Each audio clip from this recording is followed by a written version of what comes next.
Hey YouTube, this is the 2006 Pontiac GTO.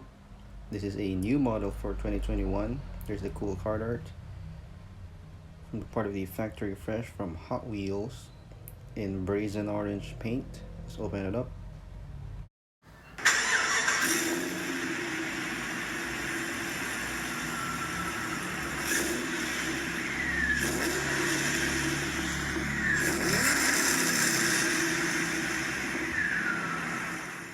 This casting initially received negative reviews from collectors because of how it was made.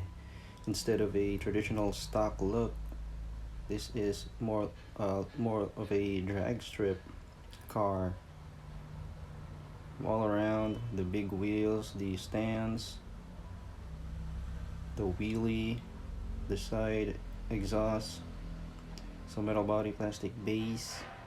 I'm kind of disappointed that this is not a stock look, even though it has the stock factory brazen orange paint specific to this 2006 GTO. So at the front it has headlight tampos. Look at that rear wheel and the skinny front tires.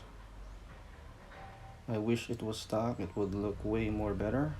There's the side exhaust, pretty bummer.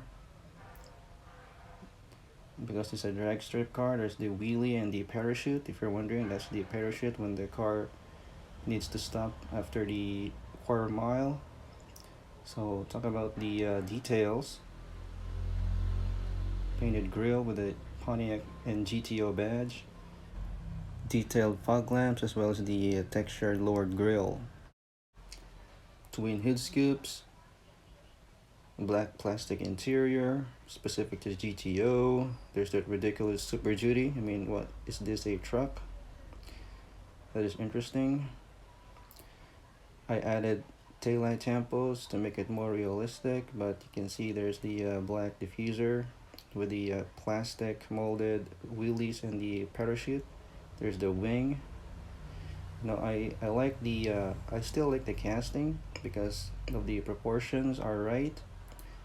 Man, look at those headlights, very cool. The scaling is close to accurate, not too big and not too small. And there you have it, the 2006 Pontiac GTO.